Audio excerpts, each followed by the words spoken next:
सभी को नमस्कार। वैशेषिक दर्शन की भौतिकी पाठ्यक्रम के इस 17वें मॉड्यूल में हम वैशेषिक दर्शन में परमाणुवाद की संकल्पना को पढ़ेंगे। इस मॉड्यूल को पढ़ने तथा समझने के बाद आप वैशेषिक दर्शन में परमाणुवाद की संकल्पना को समझ सकेंगे, परमाणु के लक्षण का ज्ञान प्राप्त कर सकेंगे, उसकी विशेषताओं को जान सकेंगे, परमाणु प्रभेद और उसके परिमाण के स्वरूप को भी समझ सकेंगे तथा वैशेषिक दर्शन के परमाणुवाद के विषय में अन्य भारतीय दर्शनों के मतों को भी आप जान सकेंगे। तो आइए प्रारंभ करते हैं। तो सबसे पहले परमाणुवाद की संकल्पना को समझेंगे। परमाणुवाद वैशेषिक दर्शन का एक अत्यंत महत्वपूर्ण सिद्धांत है। यद्यपि अन्य भारतीय दर्शन ग्रंथों में भी परमाणु पद का अथवा परमाणुवाद का किसी न किसी रूप में उल्लेख हुआ है, परंतु परमाणुवाद के सिद्धांत की सर्वप्रथम सुव्यवस्थित व्याख्या वैशेषिक दर्शन में ही हुई है। इसीलिए इसकी प्रसिद्धि परमाणु कारणवादी दर्शन के रूप में जानी जाती है। परमाणु के लिए भारतीय दर्शन में प्रायः अणु एवं परमाणु इन दोनों पदों का प्रयोग हुआ है और कहीं कहीं कण एवं पीलू पद भी प्रयुक्त हुए हैं, जिनके आधार पर वैशेषिक दर्शन के प्रवर्तक का नाम कणाद एवं वैशेषिक सिद्धांत का नाम पीलूपाकवाद आज भी प्रसिद्ध है। परंतु परमाणु नाम ही सर्वाधिक प्रचलित एवं उपयुक्त है, क्योंकि इस अर्थ में यह पद न केवल दर्शन ग्रंथों में अपितु दर्शन इतर साहित्य में भी प्रयुक्त हुआ है। वैशेषिक आचार्यों का मानना है कि विशेष नामक पदार्थ के कारण ही हम पदार्थों का प्रत्यक्ष ज्ञान तथा उनमें परस्पर भेद करके ही कर सकते हैं और यह पृथक्करण का आधार भी है। वैशेषिक जिस विशेष पदार्थ की यहाँ बात करता है, जो पार्थक्य का प्रतिपादन करने वाला है, उस रूप में परमाणुवाद की संकल्पना को स्वीकार किया गया है, जिसे आधुनिक समय के वैज्ञानिक परमाणु कारणवाद थ्योरी ऑफ एटॉमिज्म की संज्ञा देते हैं। वस्तुतः वैशेषिकों का यह दृष्टिकोण कल्पनापरक होने की अपेक्षा वैज्ञानिक है और संश्लेषणात्मक न होकर विश्लेषणात्मक है।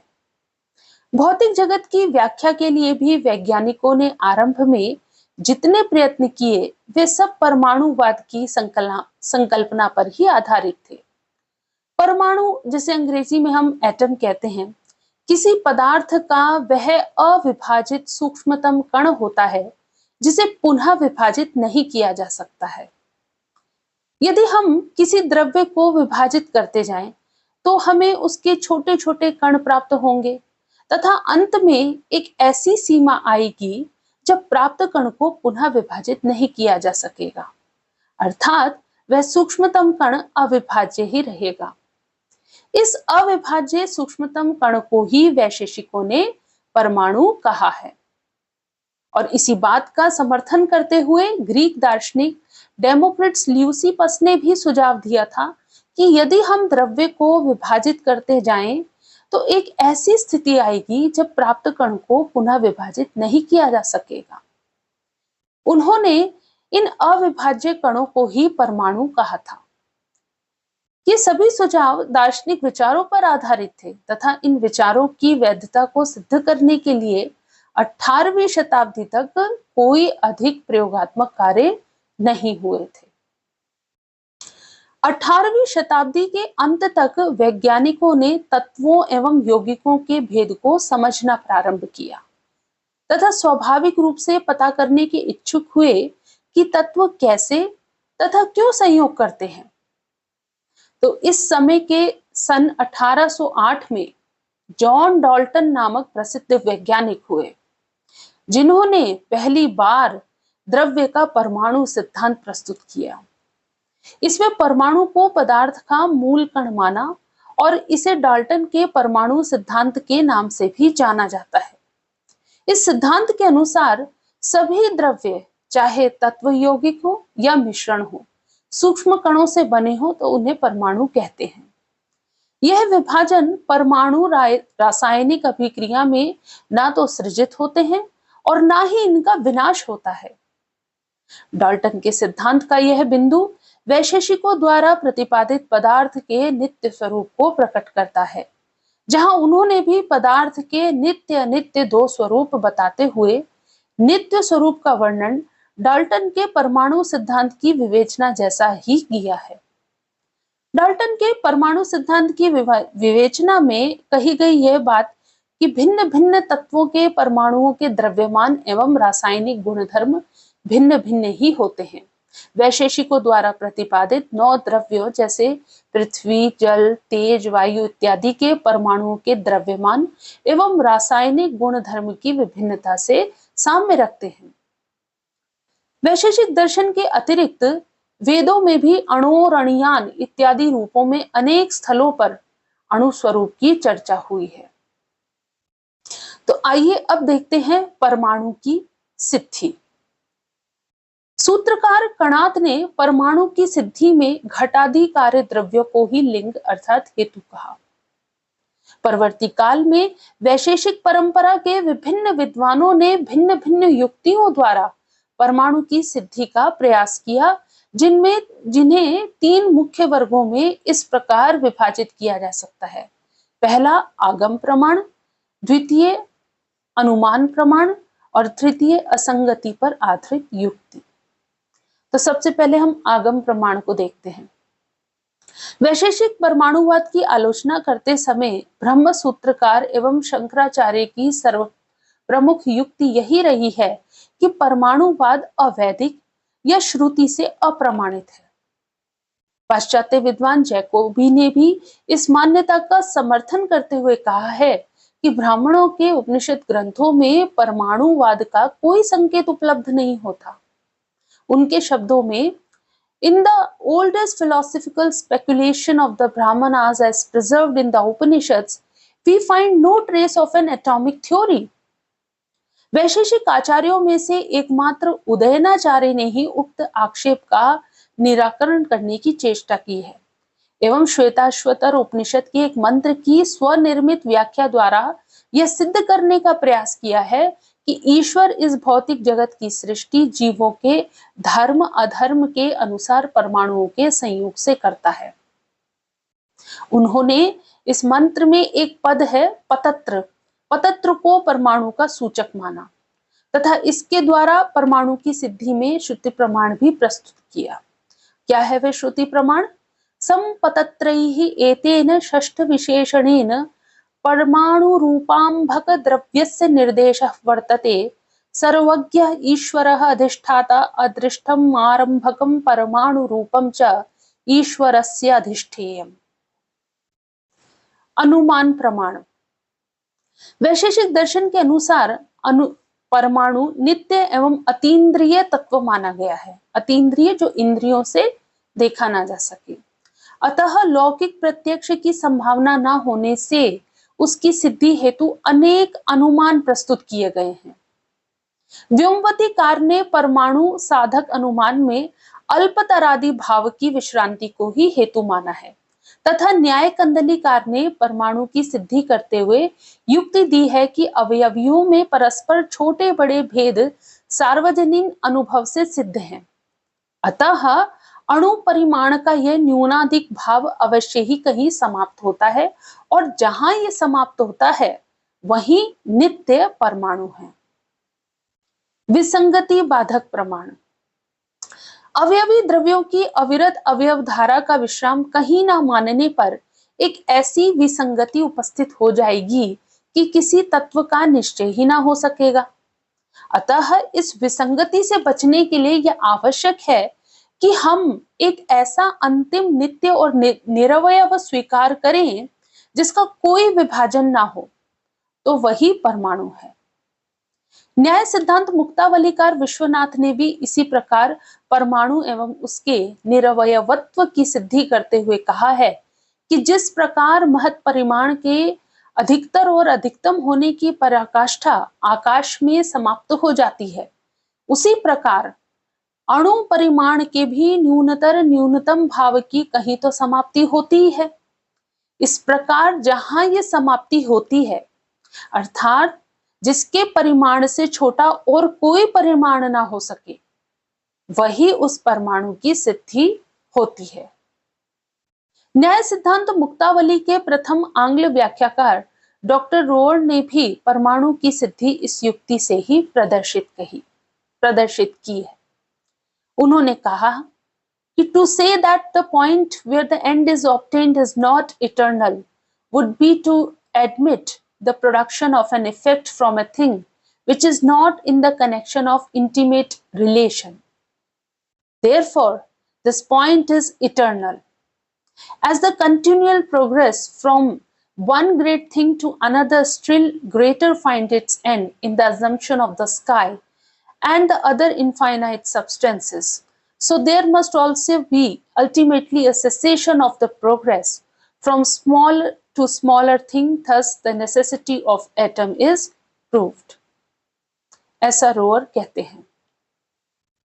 और अन्नम भट्ट ने भी परमाणु की सिद्धि में यही युक्ति स्थापित की है कि जैसे जाली में से छनकर आती हुई सूर्य की किरणों में जो धूल के कण दिखाई देते हैं, जैसे सुबह के समय जब सूर्य उगता है तो जाली में से जो धूप आती है और उसमें जो कण दिखाई देते हैं वे स्थूल आंखों से देखे जा सकते हैं, स्थूल कण। तो पट यानी कपड़े की भांति सावयव होते हैं और उन त्रैणुकों के अवयव यानी द्वैणुक भी महत् परिमाण के आरंभक होने से तंतु की भांति वे भी सावयव होते हैं, अवयव सहित होते हैं। अतः जो द्वैणुक का भी अवयव है वही परमाणु है और वह नित्य है, चूंकि उसे भी कार्य मानने से तो अनावस्था का प्रसंग उत्पन्न हो जाएगा।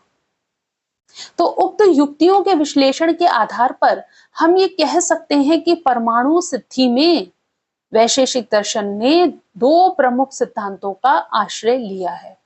अब ये दो प्रमुख सिद्धांत कौन से हैं, आइए देखते हैं। तो पहला तो यह है कि हम संसार में जितनी भी वस्तुओं को देखते हैं, चाहे वो कपड़ा हो, घट हो, अन्य वस्तुएं हो, वे सभी सावयव हैं। यत्र यत्र चाक्षुष द्रव्यत्वम तत्र सावयवत्वम यथा पटे। और दूसरा यह है कि किसी भी सावयव वस्तु को उसके अवयवों में विभक्त किया जा सकता है और उन अवयवों के पुनः अवयव हो सकते हैं और इस प्रकार विभाजन करते करते अंततोगत्वा वे अवयव इतने सूक्ष्म हो जाते हैं कि हम उन्हें और भागों में बांट ही नहीं सकते। अतः इस विभाजन क्रिया का अंत कहीं तो हमें स्वीकार करना पड़ेगा, अन्यथा अनावस्था दोष हो जाएगा। चूंकि राई और पर्वत दोनों के अवयवों की संख्या समान होने से दोनों को तुल्य मानना पड़ेगा। तो इस प्रकार विभाजन की एक चरम सीमा या अंतिम अवधि मानना आवश्यक है और यही अवधि या वह सूक्ष्माति सूक्ष्म तत्व जिसको आगे विभाजित नहीं किया जा सकता, जिसका आगे विभाग होना असंभव है, वैशेषिक दर्शन में उसी को ही परमाणु कहा है। आइए अब परमाणु के लक्षण को देखते हैं। तो जो परमाणु पद है वह दो शब्दों से बना है, परम, अणु। इन दोनों शब्दों का अर्थ है नितांत छोटा, अर्थात जिसके अवयव संभव ही ना हो, ऐसा सूक्ष्म अति सूक्ष्म निरवयव नित्य तत्व परमाणु है। शिवादित्य ने भी निरवयव क्रियावान तत्व को परमाणु कहा है और प्रभाकर का भी विचार है कि परमाणु वह परम सूक्ष्म आदि अवयव है जो स्वयं निरवयव अतीन्द्रिय व नित्य है।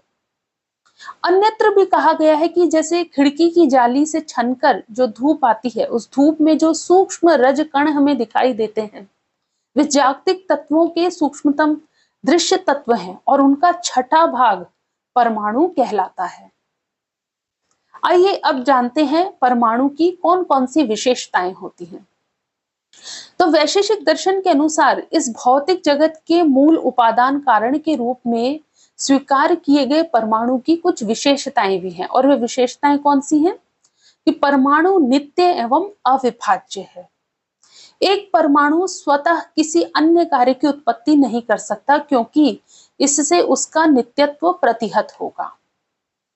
परमाणु अतीन्द्रिय है क्योंकि उनका किसी भी बाह्य इंद्रिय से अनुभव नहीं किया जा सकता। अब योगी जनों को परमाणु प्रत्यक्ष होता है।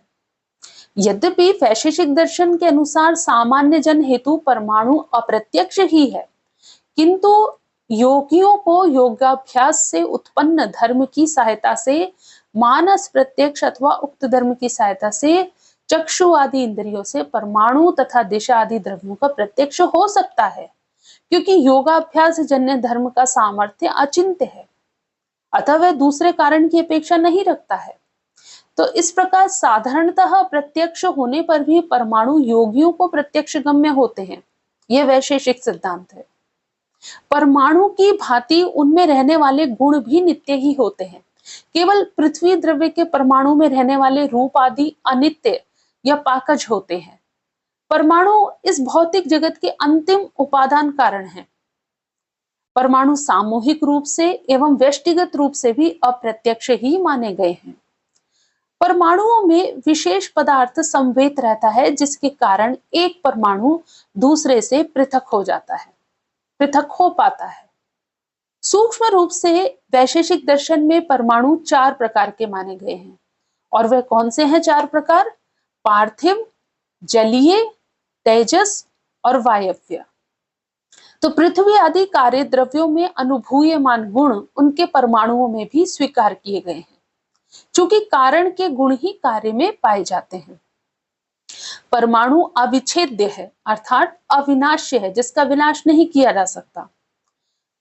घट पट आदि कार्य द्रव्यों का तो विनाश संभव है, चूंकि वे सावयव हैं, अवयव सहित हैं, किंतु उनके मूलभूत कारण तत्व परमाणु का विनाश संभव नहीं है, चूंकि वे निरवयव हैं। इसीलिए पृथ्वी जल आदि भूत द्रव्यों के प्रकरण में भी यही कहा गया है कि वे द्रव्य कार्य रूप में तो अनित्य हैं, किंतु परमाणु रूप में नित्य हैं। तो परमाणुवाद की इन्हीं बिंदुओं को लेकर अध्ययन सामग्री का समापन हम यही करते हैं, और अगले मॉड्यूल में हम परमाणुओं के प्रभेदों को जानेंगे, उसके परिमाण के स्वरूप को समझेंगे तथा वैशेषिक दर्शन के परमाणुवाद के विषय में अन्य भारतीय दर्शनों के मतों को भी जानेंगे। नमस्कार।